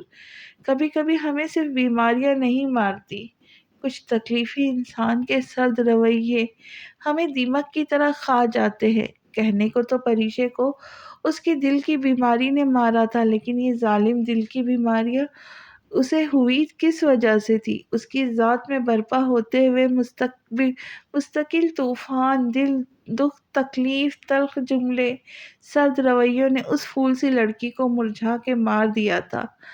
حارث، یہ ہمیں چھوڑ کر کیسے جا سکتی ہے؟ نور بانو نے اس کے چہرے پر سے سفید کپڑا اٹھایا تھا۔ وہ جھک کر اس کے چہرے پر پیار کر رہی تھی۔ حارث صاحب نے اپنی ماں کو گلے سے لگایا۔ وہ ہمیں چھوڑ کر بہت دور جا چکی ہے امی۔ حارث صاحب کی آواز بھرا گئی تھی۔ وہ بھرائی ہوئی آواز میں اپنی ماں سے مخاطب تھے۔ وہ اپنی ماں کے سامنے رونا نہیں چاہتے تھے، حالانکہ چھپ چھپ کے وہ پھوٹ پھوٹ کے رو چکے تھے۔ نور بانو نے اپنے چھوٹے بیٹے کو دیکھا۔ تم رو لو حارث، تم رو لو، ہمارے پاس اب رونے کے سوا رہ ہی کیا گیا ہے۔ نور بانو نے اپنے بیٹے کے کندھے کو مضبوطی سے پکڑا۔ حارث سے اب برداشت نہیں ہوا۔ وہ اپنی ماں کے گلے لگے اور بچوں کی طرح پھوٹ پھوٹ کے رونے لگے۔ امی، اس سے کہے یہ ہمارے پاس واپس آ جائے، اس سے کہے یہ مجھے ایک دفعہ بھائی بولے۔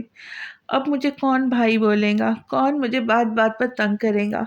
میں جانتا ہوں یہ مجھے تنگ کرے، میں چاہتا ہوں یہ مجھے تنگ کرے، مجھے پریشان کرے۔ آپ اس سے کہیں میرے پاس آ جائے۔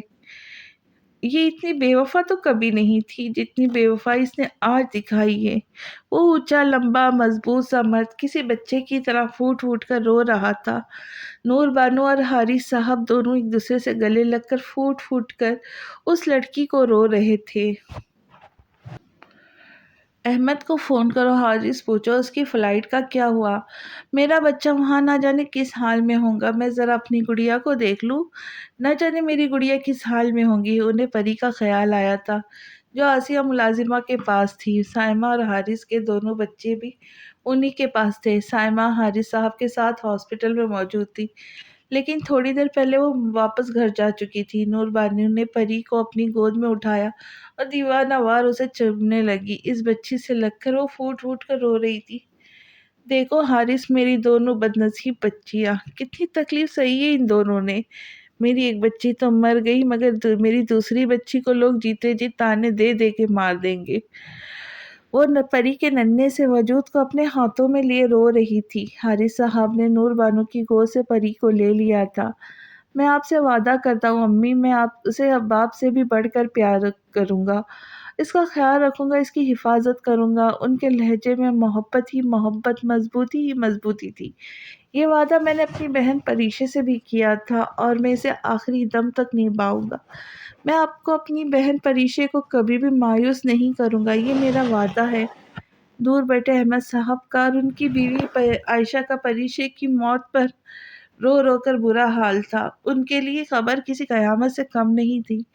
پریشے کی موت ایک ایسا بھاری طوفان ظاہر ہوئی تھی جس سے ہر کوئی اجڑ کر رہ گیا تھا، ہر کوئی بکھر گیا تھا۔ پریشے کو احمد صاحب کی واپسی کے بعد دفنانا تھا۔ دوسرے ہی دن دیر رات کو احمد صاحب، ان کی بیوی عائشہ اور بیٹا شہریار پاکستان آ گئے۔ اس بار پاکستان آتے ہوئے انہیں خوشی نہیں تھی، کیونکہ وہ لڑکی جو خوشی خوشی انہیں ایئرپورٹ پہ لینے کے لیے اور چھوڑنے کے لیے آتی تھی، جس لڑکی کی مسکراہٹ میں وہ جیتے تھے، وہ تو مڑ چکی تھی۔ وہ لڑکی جو ان کے پاکستان آنے کے بعد ان کے اور ان کے شہریار کے آگے پیچھے گھومتی تھی، اس بار پاکستان آتے ہوئے ان کا دل بہت بھاری تھا۔ وہ لڑکی جو سب کے پاکستان آنے پر خوش ہو جاتی تھی، اس کا انتقال ہو گیا تھا۔ چھوٹے سے شہریار کی دونوں آنکھیں نم تھی۔ وہ لڑکی جو اپنے شیر کے آنے پہ اس کے دونوں پھولے ہوئے گالوں کو چومتی تھی، اب اس چھوٹے سے بچے کو پاکستان آنے پر ایسا کون کرتا؟ عائشہ جب پاکستان آتی اور پریشے ایک دوسرے سے ڈھیروں باتیں کرتی۔ پریشے اسے اپنی بڑی بہن سمجھتی تھی، وہ پریشے کو اپنی چھوٹی بہن سمجھتی تھی۔ عائشہ نے پریشے کو کبھی بھی کسی لمحے میں تنہا نہیں چھوڑا تھا۔ وہ اس سے دور تھی لیکن پھر بھی اس کے بہت قریب تھی، اور سائمہ اس کے بہت قریب تھی لیکن اس سے بہت دور تھی۔ فاصلے محبت کو کم نہیں کرتے، تلخ باتیں، سرد رویے، طنز کے تیر رشتوں کو کمزور کرتے ہیں، رشتوں کو توڑ دیتے ہیں۔ وہ لڑکی اس طرح سے گئی تھی کہ ہر کسی کو رلا کر گئی تھی۔ وہ لڑکی جب آتی تھی تو ہر کسی کے چہرے پہ مسکراہٹ آ جاتی تھی، مگر اب کون آتا کسی کو ہنسانے؟ وہ تو بے جان وجود سفید کفن میں لپٹی ہوئی اب اپنے آخری سفر کی تیاری کر رہی تھی۔ احمد صاحب کے آنے کے بعد اس کے آخری سفر کی تیاریاں تیزی سے ہونے لگی تھی۔ وقت اتنا مشکل بھی ہو سکتا ہے، انہوں نے کبھی سوچا نہیں تھا۔ اس کے آخری سفر کی تیاریاں اتنی جلدی ہو رہی تھی۔ پریشے کو یہ دنیا چھوڑنے کی اس قدر جلدی تھی، اس کے گھر والوں نے روک کر سوچا تھا۔ اس کا جنازہ لاؤنج کے بیچوں بیچ رکھا ہوا تھا۔ ہر کسی کی آنکھیں اتنی ویران تھی، اتنی خالی، اتنی بنجر تھی کہ یوں لگتا تھا یہ آنکھیں کبھی آباد ہی نہ ہوں۔ ہر ایک کی آنکھیں رونے سے سجی ہوئی تھی۔ لاؤنج کے کناروں پر بیٹھ کر عورتیں سپارے پڑھ رہے تھے۔ نور بانو کے ہاتھ میں یاسین شریف تھی، وہ خاموشی سے پڑھتے ہوئے آنسو بہا رہی تھی۔ اس بیچاری ماں نے تو کبھی سوچا بھی نہیں تھا کہ وہ اپنی جوان بیٹی کو اس طرح سے رخصت کریں گی۔ مرد حضرات پریشے کا جنازہ اٹھانے کے لیے آئے۔ گھر میں اچانک ایک طوفان برپا ہو گیا، ہر طرف رونے کی آوازیں زور زور سے بلند ہونے لگی۔ نور بانو کی چیخیں کسی صورت کم نہیں ہو رہی تھی۔ ان کا دل کا ٹکڑا ہمیشہ ہمیشہ کے لیے ان سے دور ہو رہا تھا۔ آج کے بعد وہ اس کی شکل کبھی نہیں دیکھ سکیں گی، اس کے بعد وہ کبھی بھی اس کے چہرے پر ہاتھ نہیں لگا پائیں گی، اسے کبھی چوم نہیں پائیں گی، اس کی خوشبو کبھی نہیں محسوس کر پائیں گی۔ وہ جا رہی تھی سفید کفن میں لپٹی ہوئی، اس کے چہرے پر کس قدر سکون تھا۔ اس کے دونوں بھائی اور ماں پریشے کے چہرے کو ہی دیکھتے رہے اور ایک دم سے وہی پرانی والی پریشیں لگنے لگی تھی۔ چہرے پہ وہی گلابی پن تھا، وہی سکون، وہی اطمینان۔ حارث صاحب اس کا چہرہ دیکھتے رہ گئے۔ وہ سفید کفن میں لپٹی ہوئی بہت پاک صاف معصوم سی لگ رہی تھی۔ حارث صاحب کو وہ 2 دفعہ سب سے خوبصورت لگی تھی، ایک دفعہ اپنی منگنی کے موقع پر اور دوسری دفعہ کفن میں لپٹی ہوئی۔ حارث صاحب کا خیال تھا کہ وہ دوسری دفعہ انہیں تب بہت اچھی لگی تھی جب وہ دلہن کے لباس میں سرخ جوڑا پہنے ہوئی تھی، اور وہ دونوں بھائی اسے قرآن کے سائے میں رخصت کریں گے۔ آج وہ لوگ اسے رخصت کر رہے تھے، لیکن وہ رخصتی دل چیر دینے والی تھی، سسکی ایسی کہ لوگوں کے دل و دماغ چیر دے۔ جس گھر سے انہیں دلہن بن کر سرخ جوڑے میں رخصت ہونا تھا، اس گھر سے کفن میں لپٹی ہوئی اتنی جلدی رخصت ہو رہی تھی، انہوں نے تو کبھی سوچا بھی نہ تھا۔ وہ ایک چڑیا کی طرح ان کے پاس رہی، جب تک اس کا دانا پانی ان کے گھر میں تھا وہ ان کے پاس ان کے ساتھ رہ رہی تھی، اور جس دن اس کا دانا پانی اٹھا وہ اس گھر سے بغیر کسی کو بتائے خاموشی سے رخصت ہو گئی، ایک دم چپکے سے، خاموش، بغیر کسی کو اطلاع دیے۔ حارث صاحب نے اپنی بہن کو سفید کفن میں لپٹا ہوا دیکھا۔ انہیں اچانک کوئی بات یاد آئی جو انہوں نے ایک دفعہ سفید کپڑے پہننے پر پریشے سے کی تھی۔ تم سفید کپڑے مت پہنا کرو، مجھے ڈر ہے تمہیں میری نظر نہ لگ جائے۔ تم سفید کپڑوں میں بہت خوبصورت لگتی ہو پریشے۔ حارث صاحب کو اپنی اور اس کی گفتگو یاد آئی۔ وہی دن تھا جس دن اس کی عزت خاک ہوئی تھی، اور آج وہ دن تھا جس دن اس کی پہلی رات قبر میں تھی۔ وہ اپنی بہن کے چہرے سے نظر نہیں ہٹا پا رہے تھے، اس کے چہرے پر اس قدر سکون، اس قدر اطمینان تھا۔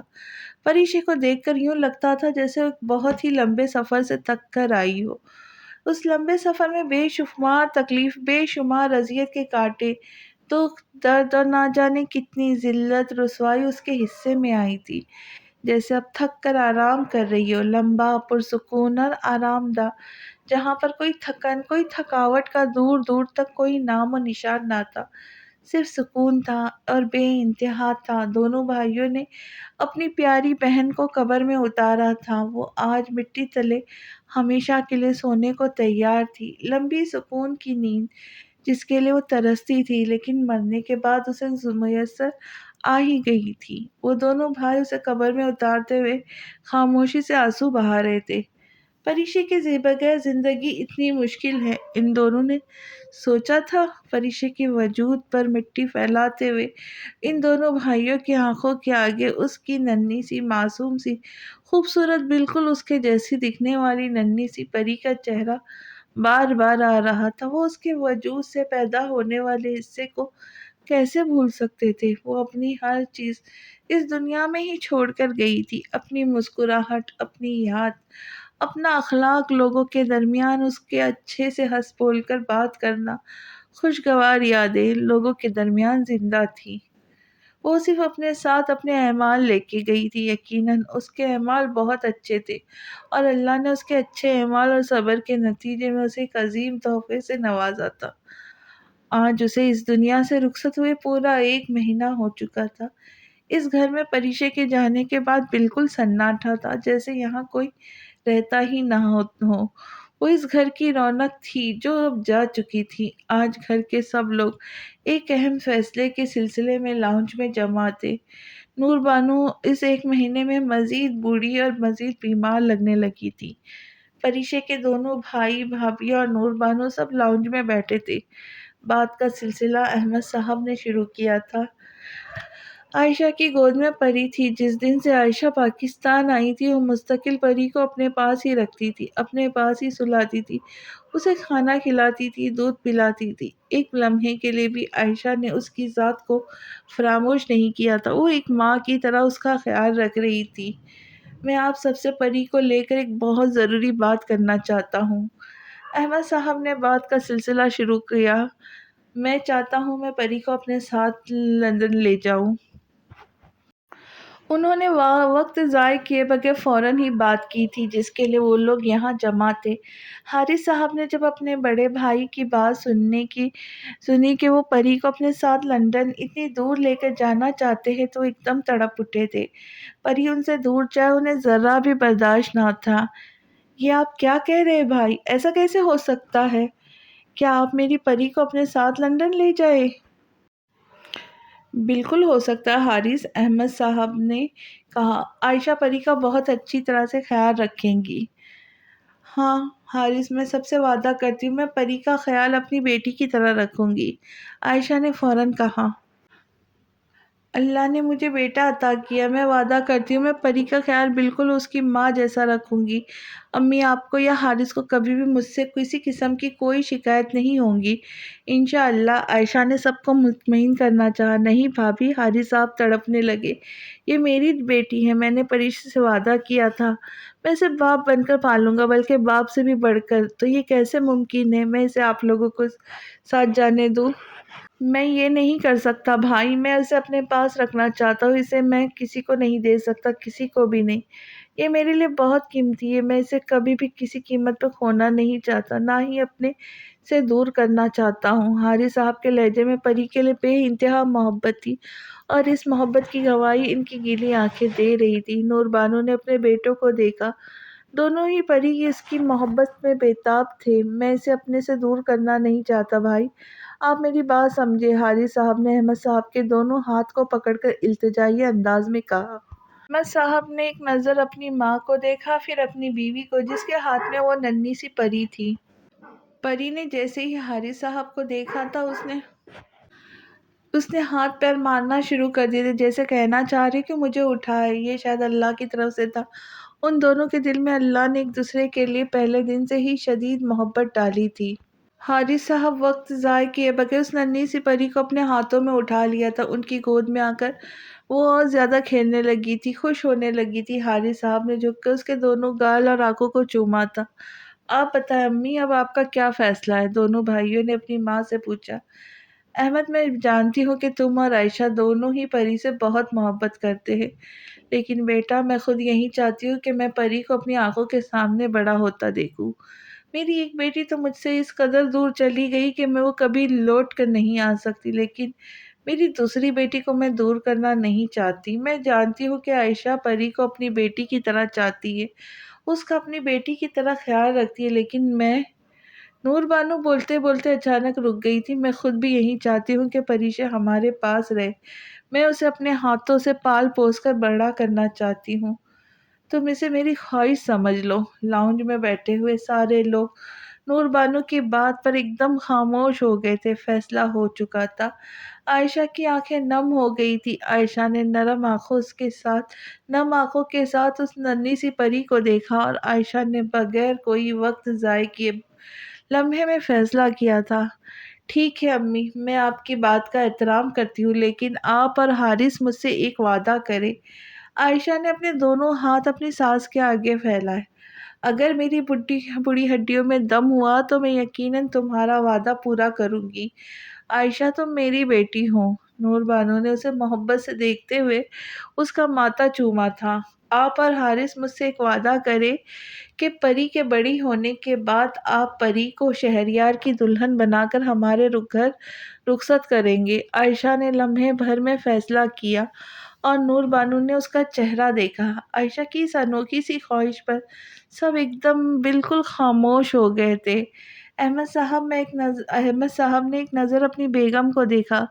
یہ بات وہ بھی کرنا چاہتے تھے، لیکن ابھی ان میں یہ بات کرنے کی ہمت نہیں تھی جو ہمت عائشہ نے دکھائی تھی۔ عائشہ حارث صاحب کی طرف آئی تھی۔ میں تمہاری محبت کا احترام کرتے ہوئے پری کو تمہارے پاس چھوڑ دیتی ہوں، لیکن تم بھی مجھ سے ایک وعدہ کرو، تم بھی میری محبت کا احترام کرتے ہوئے مجھ سے ایک وعدہ کرو، جب پری بڑی ہو جائیں گی تو تم اسے میرے شہریار کی دلہن بنا کر میرے گھر رخصت کرو گے۔ میں امید کرتی ہوں تم اس بات سے بالکل پیچھے نہیں ہٹو گے۔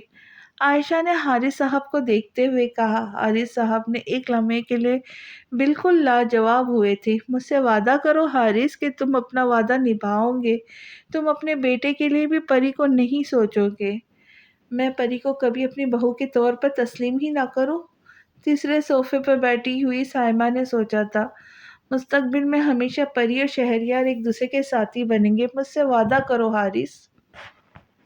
حارث صاحب نے ایک لمحے کے لیے سوچا۔ بہت ساری چیزوں نے انہیں آ کر گھیر لیا تھا، لیکن اگلے ہی لمحے حارث صاحب نے فوراً ہی وعدہ کیا کہ وہ اپنا وعدہ وفا ضرور کریں گے۔ حارث صاحب کے چہرے پر خوشیوں کا ایک جہاں آباد تھا۔ وہ ننھی سی جان اب ہمیشہ ان کے ساتھ رہیں گی۔ اس ننھی سی جان کی پرورش وہ کریں گے، وہ اسے پالیں گے۔ حارث صاحب کا خوشی کا کوئی ٹھکانہ نہ تھا۔ انہوں نے پری کو دیوانہ وار چومنا شروع کیا۔ ہم دونوں اب ہمیشہ ساتھ رہیں گے، وہ اسے پیار کرتے ہوئے کہہ رہے تھے۔ لاؤنج میں بیٹھے ہوئے سبھی لوگوں نے ہلکی سی مسکراہٹ کے ساتھ ان دونوں کو دیکھا تھا۔ میں پری کا نام بدلنا چاہتا ہوں، حارث صاحب نے اچانک ہی ایک انوکھی خواہش کی تھی۔ لیکن بیٹا، اس کا نام تو پریشے نے رکھا تھا۔ میں جانتا ہوں امی، میں اپنی پری کو ایک نام دینا چاہتا ہوں جو اس کی پہچان بنے۔ تم اس کو کیا نام دینا چاہتے ہو حارث؟ حارث صاحب پری کو نیا نام کیا دینا چاہتے، یہ جاننے کے لیے ملتے ہیں اگلی قسط میں۔ تب تک کے لیے خوش رہے، خوشیاں بانٹے اور دعاؤں میں یاد رکھے۔ جاتے ہوئے آپ سب سے گزارش ہے کہ چینل کو سبسکرائب کریں، لائک کریں اور شیئر بھی ضرور کریں، ویڈیو کو ہائپ کرنا نہ بھولیں۔ تو ملتے ہیں اگلی قسط میں، تب تک کے لیے اللہ حافظ۔